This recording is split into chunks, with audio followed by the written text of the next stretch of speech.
Bonsoir, j'espère que vous allez bien. Aujourd'hui, je vais faire une vidéo qui va résumer en quelque sorte le module 2DD ou environnement et développement durable, destiné au L2 qui a un tronc commun, L2 biologie.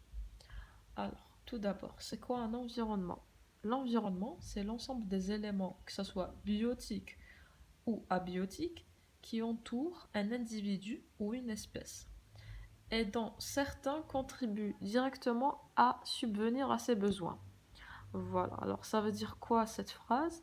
L'ensemble des éléments, il entoure un individu ou une espèce et ils peuvent même contribuer à sa survie.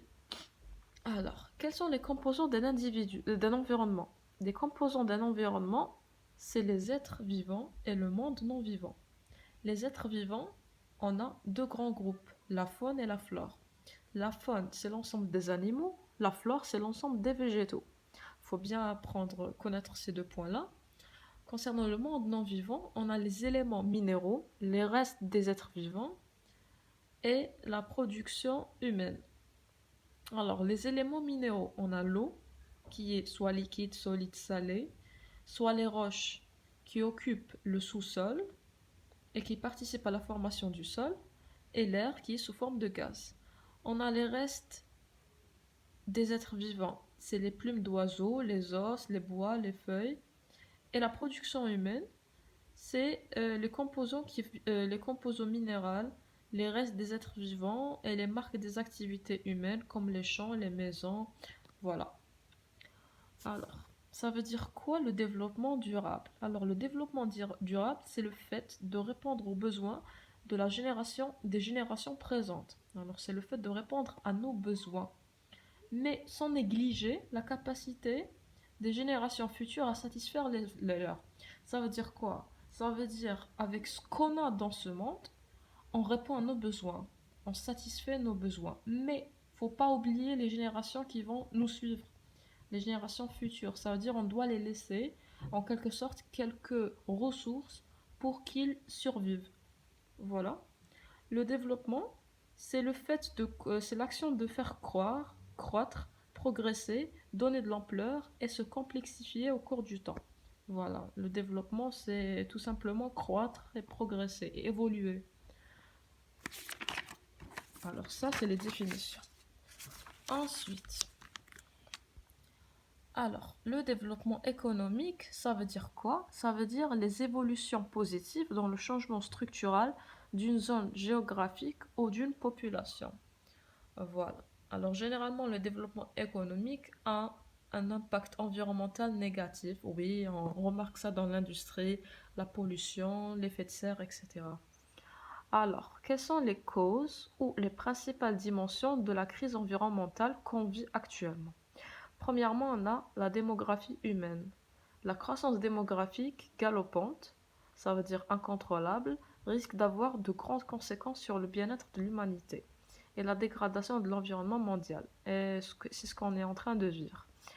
Comment répondre durablement aux besoins d'une population croissante? Alors, comment on satisfait les besoins d'une population croissante? On a plusieurs choses à faire. Premièrement, accroître les productions. En augmentant la production agricole, on répond aux besoins alimentaires croissants. C'est la mise en valeur des francs pionniers agricoles, ça veut dire un territoire inoccupé auparavant, mais désormais mis en valeur et exploité par l'homme. Et le franc pionnier, ça veut dire les populations indigènes menacées, la déforestation, le réchauffement climatique, l'espèce animale végétale menacée. Alors, le deuxième point, comment répondre durablement aux besoins d'une population, ah oui, c'est contrôler la croissance démographique. Contrôler la croissance démographique, c'est les politiques de contrôle de naissance très strictes, comme la Chine l'a fait. Mais maintenant, elle a oublié cette loi. Alors, la politique de l'enfant unique en Chine, voilà. Troisième point, c'est la transition démographique. C'est un phénomène démographique du passage d'une population ayant le taux de natalité et de mortalité élevé à une population ayant de taux de natalité et de mortalité faible. Alors, Là, pour vous expliquer, on est dans les principales causes ou dimensions de la crise environnementale. Premièrement, on a traité quelle est la première cause de la crise environnementale? C'est la démographie humaine. Et on a vu comment on peut répondre durablement, ça veut dire dans le bienfait de l'environnement, aux besoins de cette population qui est croissante. La deuxième cause de la crise environnementale, c'est le réchauffement climatique. Voilà. Alors, c'est quoi le réchauffement climatique? C'est le phénomène d'augmentation des températures qui est lié à l'activité industrielle et notamment à l'effet de serre. Alors, c'est quoi l'effet de serre? L'effet de serre, c'est un phénomène naturel qui permet à la Terre de retenir la chaleur solaire dans la basse atmosphère et maintenir une température acceptable pour entretenir la vie. Ça veut dire tous les gaz qui échappent aux usines, ils vont être condensés dans la zone la plus basse de l'atmosphère. Ça veut dire euh, juste en bas du ciel, voilà.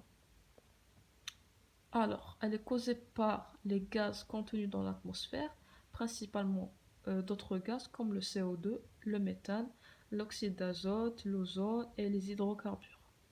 Alors, c'est quoi? D'où provient l'effet de serre additionnel? Il provient des activités bien sûr humaines qui entraînent l'augmentation de la concentration des gaz à effet de serre naturellement présents dans l'atmosphère. Alors, il provient également des activités industrielles qui sont les premiers responsables de cet effet de serre additionnel et donc le réchauffement climatique et le CO2. Et ils proviennent également de l'agriculture intensive de l'élevage, due à l'émission du méthane, CH4, et du protoxyde d'azote. Et également à la production d'autres gaz artificiels de type halocarbures, qu'on retrouve dans les systèmes de climatisation ou les bombes aérosols. Alors, quelles sont les conséquences environnementales de, bien sûr, le réchauffement climatique? Alors, c'est le fond des glaces va augmenter au niveau des mers. Oui, la fonte des glaces va augmenter le niveau des mers, entraînant la disparition des métropoles qui sont des vastes portions du pays. On a également la modification des airs, la répartition des espèces et la désertification. Quelles sont les conséquences sociales? On a des risques pour la santé humaine, l'élévation des taux de mortalité, la prolifération des insectes, la propagation évidemment des maladies infectieuses et des cancers bien sûr, la tension autour des ressources disponibles comme l'eau potable, le fait qu'il y a un réchauffement climatique, il y a l'évaporation, donc il y aura un manque d'eau, donc il y aura des guerres. Il y aura des insécurités alimentaires et les secteurs qui dépendent des températures et des précipitations seront touchés, comme l'agriculture. Alors, ça c'est concernant la deuxième cause. La troisième cause, c'est bien sûr les énergies fossiles ou non renouvelables. Et on a deux grandes familles. Les énergies fossiles non renouvelables sont divisées en deux grandes familles. Les énergies fossiles, alors je vais commencer à lire une étape par étape. Alors, c'est quoi l'énergie fossile? C'est une énergie qui se détruit lorsqu'on l'utilise. Ça veut dire c'est une ressource limitée. Elle est non renouvelable et il lui faut des milliers d'années pour se reconstituer comme le pétrole. Alors, l'énergie fossile, elle a une régénération très lente, mais elle a une consommation très intensive. Fossile, pourquoi fossile? Car elle provient de la Terre. C'est une décomposition très lente d'éléments organiques provenant de la décomposition des animaux ou des plantes. L'énergie à base de carbone, leur combustion est polluante, bien sûr, est responsable de l'émission de gaz à effet de serre et donc du réchauffement climatique. Alors, premièrement, on a le pétrole. Le pétrole, c'est l'une des plus anciennes énergies fossiles utilisées par l'homme.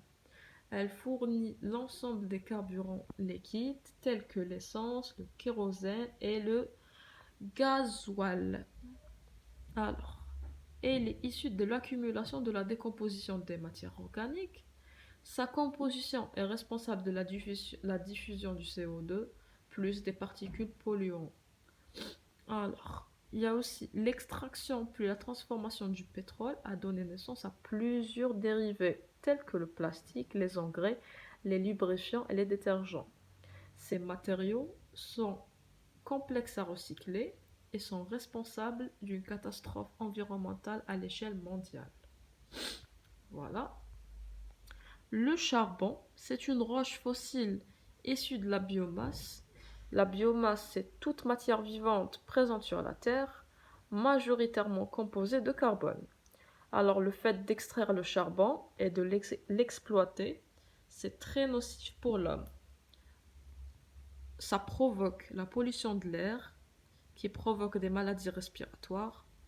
L'exploitation perturbe l'environnement et détruit les habitats des animaux sauvages. Et enfin, sa combustion est polluante, elle engendre des émissions de CO2 et c'est responsable du réchauffement climatique. Voilà. Ensuite, parmi les énergies fossiles, alors, premièrement, les énergies fossiles, on a dit qu'on va les diviser en deux grandes familles. Premièrement, les énergies fossiles, et après vous allez faire des sous-titres. On a le pétrole, le charbon et le gaz naturel. Deuxièmement, les énergies fossiles. La deuxième grande famille, c'est les énergies nucléaires. C'est juste pour que vous faites votre plan. Le gaz naturel. Alors, c'est un mélange gazeux d'hydrocarbures constitué principalement de méthane qui comprend un taux faible de CO2 et d'azote. Alors, il est naturellement présent sous forme gazeuse dans certaines roches poreuses. Il est utilisé comme un combustible industriel et domestique, une matière première dans l'industrie pour la fabrication de l'ammoniac, du méthanol, et évidemment sa combustion elle génère de l'énergie et elle émet une quantité importante de CO2. Alors la conclusion que vous tirez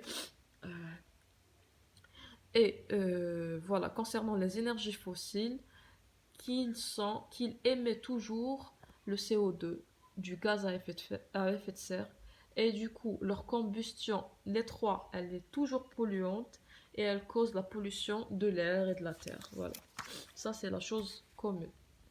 Alors, l'énergie nucléaire, c'est une énergie libérée lors des réactions de fission et de fusion des atomes. On a fait ça en bac. D'uranium. Alors, la fission et la fusion d'uranium, elle provoque l'énergie, elle émet, voilà, de l'énergie nucléaire. Alors, l'uranium, c'est un élément très radioactif qui est présent dans le sous-sol de la Terre. Voilà. L'intérêt de l'énergie nucléaire est de produire une grande quantité d'énergie sans émettre le gaz à effet de serre. Alors sa production et son extraction de l'uranium, elles polluent et contaminent les terres et les rivières. Alors on aura l'eau de pluie, il sera chargée de radioactivité. Alors, les risques d'accidents centrales nucléaires sont rares mais présents, comme Tchernobyl. Des conséquences désastreuses, la radioactivité elle contamine tous les écosystèmes, ce qui rend immense les surfaces inhabitables, obligeant les milliers de personnes à se déplacer, comme Tchernobyl. Regardez un petit documentaire, vous allez comprendre. C'est un petit accident qui a engendré une catastrophe naturelle et c'est une place qui est maintenant inhabitable. Alors, l'irradiation de la santé, elle provoque des troubles mentaux, des troubles de croissance, des malformations, des brûlures, des cancers, des leucémies, etc. Alors, comme conclusion, on tire que les énergies fossiles ont l'inconvénient d'être présentes en quantité limitée, voilà, sont non renouvelables et ne sont pas renouvelables et ce ne sont pas donc des énergies sur lesquelles on peut compter indéfiniment. Donc, il nous faut d'autres énergies renouvelables. Voilà. Et les solutions sont comment répondre durablement aux besoins énergétiques d'une population. Premièrement, la transition énergétique, c'est le fait de changer des énergies fossiles vers un autre type d'énergie. C'est un changement de système énergétique actuel reposant sur l'utilisation des ressources non renouvelables vers un nouveau système énergétique. C'est le cas de tous les pays en voie de développement, basé sur des ressources renouvelables. C'est le fait de passer des énergies carbonées, polluantes ou dangereuses, nucléaire, pétrole, gaz naturel, charbon, aux énergies propres et sûres, comme les énergies soleil, éoliennes, hydrauliques, géothermiques et biomasse. Alors, c'est quoi les énergies renouvelables? Les énergies renouvelables sont d'origine naturelle, disponibles en manière quasiment continue. Alors, ils sont issus de deux grandes sources d'énergie, le soleil et la terre. Ce sont des énergies propres qui engendrent très peu de déchets. Alors, premièrement, l'énergie solaire. Elle est transmise par les rayons solaires, par le soleil sous forme de rayonnement. Elle peut être transformée en énergie électrique par les cellules photovoltaïques qui constituent les panneaux solaires ou au sein des centrales thermiques solaires. Deuxième type d'énergie, les énergies hydrauliques. Elles sont apportées par les mouvements d'eau et seront transformées en énergie électrique. Troisième type d'énergie renouvelable, c'est l'énergie éolienne. Je ne sais pas comment ça se prononce. L'essentiel, c'est l'énergie aérienne. C'est une énergie cinétique liée au vent et au mouvement de l'air. Le vent fait tourner les pales éoliennes. C'est des mouvements mécaniques transformés en énergie électrique. Et on a l'énergie géothermique qui n'est pas exploitable que dans les zones où le magma terrestre chauffe les eaux souterraines. Ça veut dire les zones où il y a des volcans. Alors, biomasse. Alors, cinquième énergie, c'est l'énergie de la biomasse. Alors, la biomasse est une matière organique d'origine animale, végétale ou bactérienne, ou même fongique, ça veut dire issue d'un champignon, utilisable sous forme comme source d'énergie, bioénergie, ou utilisée directement comme combustible. Ça veut dire flammable. Alors, la biomasse par méthanisation, c'est des déchets transformés par fermentation grâce à des micro-organismes. Le biogaz obtenu est composé majoritairement de méthane.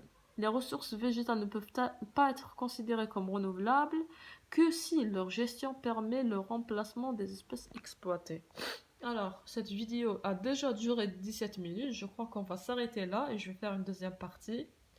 Alors, quel est le truc que vous devez comprendre par rapport à ce module? Ce module, il est franchement facile, voilà, et peut-être difficile pour certaines personnes. Qu'est-ce qu'il faut faire? Il faut tracer un plan. Premièrement, on a le premier chapitre qui est composé de quelques définitions nécessaires pour comprendre le module. Deuxièmement, on doit traiter les crises environnementales.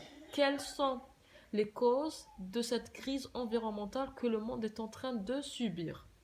Et à chaque fois qu'on traite une crise, une cause, eh ben, on cite la solution.